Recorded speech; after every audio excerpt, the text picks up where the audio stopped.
Hi, I'm Greg, Hi, I'm Will. and welcome to our 5th episode of Theme Parks and Patents. Today we'll be talking about a patent for a new ride that's currently being built, but it is not open to the public yet. This is the False Track. For those of you who don't know what the False Track is, here's a little presentation of what it is. And so this is going to be the Donkey Kong. It's going to be called Minecart Madness that they're building at Universal. So we're staying with Universal for another episode at the new Epic Universe. And before we talk about what the patent is, we're going to show you a model that might give you an idea. Go. This is my little model presentation of what this patent could really be, and it's based off Little Shop of Horrors, an 80s movie.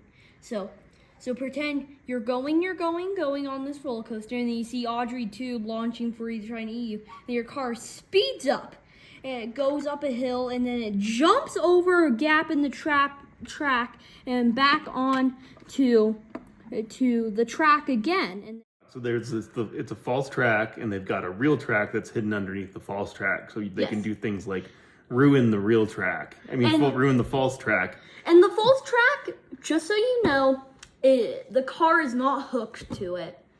So that would be a great thing to do like this. So the track below it could tilt to make you feel like you're falling off the track. Okay. So do you want to talk about the ride a little bit? Then I'll get into the patents on it. The basic ideas with the false track is supposed to be launching over gaps that have spikes and water in them. We're gonna borrow pretty heavily from Theme Park Stop, and they're credited down here. And shout out to them for having a lot of great material on kind of predicting and researching what this ride's gonna be like, and also BioReconstruct with overhead aerial shots of the construction. We'll be showing some of those as well. He's on Twitter at BioReconstruct, and we'll credit him as well. But they've done a really nice job of kind of documenting, what this ride's expected to be like and how the construction's going. I saw this on Theme Park Stop on one of their videos, but I'm not sure, but allegedly, so the false track, or the track below the false track, is supposed to kind of tilt and go sideways, so you're supposed to be wobbling on the track. Mm-hmm. And little things like there's gonna be a collision, a fake collision, and then you jump to a separate track. Yeah, to avoid the collision. This is the only part that I'm able to really remember, but so the titular villain, that's like a tiki god or something, that's just a floating head with two hands, is supposed to be bending the track up ahead like a corkscrew. You're supposed to fall down, do a curl like this. And then you're supposed to go to this screaming pillar thing, and yeah, that's all I really have to say about that. Okay, so they filed a patent on this. There's only one in the US, but they've also filed it in quite a few different places internationally, quite a few foreign countries. They've gotten awarded the one US patent, and I think some of the foreign ones they're still in progress with those. So basically, we're trying to show the pictures here, and so the idea base is that you have the actual track, underneath, or it could be on the side, and that's how it's going to be with how they're building it, and we'll show that in the photos. Like in some of these photos, you can see they're painting the sideways track. The actual track that's holding the car is painted either red or usually yellow, because they're gonna hide it with the scenery. And so you can't see what you're actually riding on. And then you can see in the overheads too from BioReconstruct where they're actually installing the fake track that's going to be the phony track that's going to break and have bent sections and things like that to make you think your track is broken, but you're actually just driving right over it. So their claims are pretty limited. And the first time I looked at this, I was kind of wondering if there was something else out there that made them narrow these claims up quite a bit. And they only got one patent on it, so there's not a ton of coverage here. And so they made it clear that you had to attach the arm on the side at the center of gravity. So basically that it would hold the cart upright regardless of how the track was twisting and turning and going up and down. And that's also shown in one of the figures here. So doing some research into this, and interestingly enough, the closest thing than what they had cited against them was the Disney patent for the Seven Dwarves Mine Train. And so it's somewhat similar. I mean, those swing, they're on a different axis. Instead of a lateral axis, they're on a longitudinal axis through the length of the car. Basically, if it was a car that you drove, it'd be bumper to bumper. And so I'll show some pictures here of that. But in some of the later, in what they call embodiments of the patents, they show an idea which is really close to the offset track idea of the Donkey Kong ride. So arguably Disney was the first one to kind of come up with this.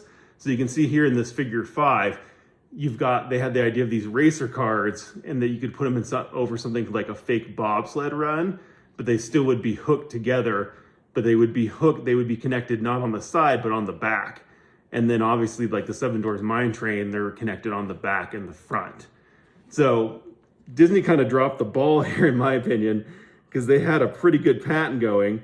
And so they stipulated that they had to be mounted off the center of gravity, and that's basically what they do in Seven Dwarves Mine Train. So the car will wobble back and forth and swing a lot. And so they stipulated it's above the center of gravity. So in my mind, you don't really ever want to say things like above, because what does that really mean? If I turn the picture sideways, above doesn't mean anything anymore. That's only a point of reference. The word offset would have done a lot more here, but Disney really could have had claims that would eventually have covered this Donkey Kong ride. And so Universal would have been blocked from doing it, or would have had to license this technology from Disney. So it's too bad they kind of weren't able to didn't pursue some broader claims here, because they basically had the same idea. And Universal, did a decent job, getting around just the Disney patent. And the Disney patent, the actual claims are so limited that Universal is probably not going to infringe them. So Universal can get away with doing the Donkey Kong ride, even though that Disney has a pretty similar patent that was issued back in 2013, several years, about 5 years before Universal even thought about doing this. So this is kind of just an example where if Disney would have gone for some broader claims and had this idea of a false, the idea of a false surface, and that you were running on a track that was hidden by the false surface, I mean, they show that in figure 5 for sure. If they would have gone and claimed that, they would have given Universal a lot of trouble when Universal eventually wanted to go do this Donkey Kong ride. So anyway, that's the basics on the patents. Only one patent. It has to be hooked at the center of gravity for the Universal one. It's hooked into the side. The Disney ones obviously are hooked into the back or front or both.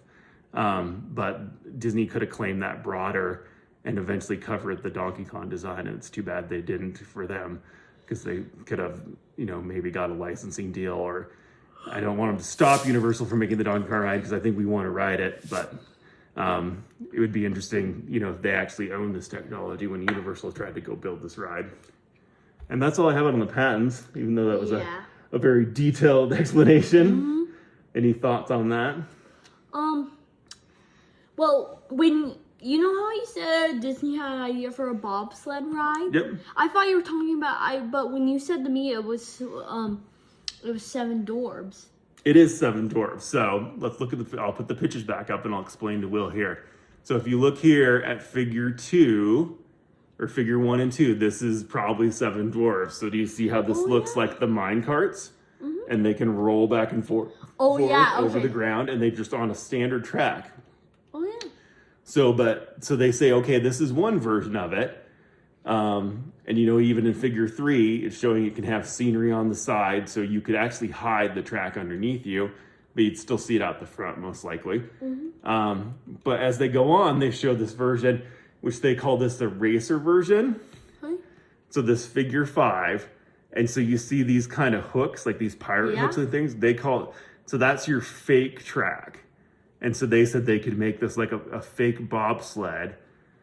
And then these are hooked on the back. Okay, now I understand. Okay. So see, here's the track, here's the wheels, and then these cars But is this bobsled supposed to still be Seven Dwarves?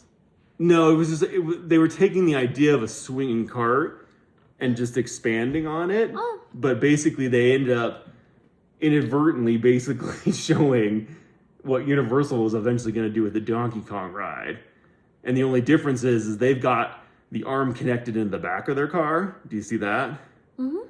And Universal just put it in the side, which is probably a better, because I mean, there would be a ton of weight on this arm if there were 6 people in this car and the arm's all the way in the back. So the side's better, but what Disney could have done is claimed it broad enough that they would have, they basically would have made claims that would have covered the Donkey Kong ride once they thought of it. Okay. Because they had the basic idea before Universal, it looks like. And here's another picture of Figure 7. Shows the back of the carts where they're hooked on. Oh yeah. Wait, are the carts gonna like tilt and stuff? Yeah, that's what they make. So it'd all be like Seven Dwarves where it swings. So like if they're going on the ground, and then like if like the mountain like terrain like kind of like goes to the side a little bit, the car will go to the side. Yeah, and swing out. Okay. So the Donkey Kong ride can't do that. Yeah. Obviously, because they're on the side, and they're more. If you look at the Donkey Kong pictures, they seem to be more concerned as they want to keep people upright. So see this whole thing where they're going, all these different things, they're just trying to hold the cart up. Yeah. See the little guy in it? Yeah. So it's different enough, but I would say that Disney had the broad idea first, so they could have covered part of what Universal wanted to do, and caused some problems for them. So anyway, that's deep in the patent woods, but that's kind of what we like to do on this, and show you the different features of it, and talk about who has actually what coverage. And here it's really interesting because I've never seen the Seven Dwarves Mine Train patent before, but I find it really interesting that was what was cited against Universal, and that's what they had to work around. And then obviously the idea that Universal might have been infringing this one. And again, thanks to Theme Park Stop and BioReconstruct, because definitely can't go ride this thing and take videos of it. So we're just working off the work of other people. So we appreciate their efforts, and they've done a lot of great work. And that's it for this episode. I'm Greg. I'm Will, and have a magical day. Also, if you ever see a Dark Rider coaster go like have a gap or something, don't worry. You could be safe.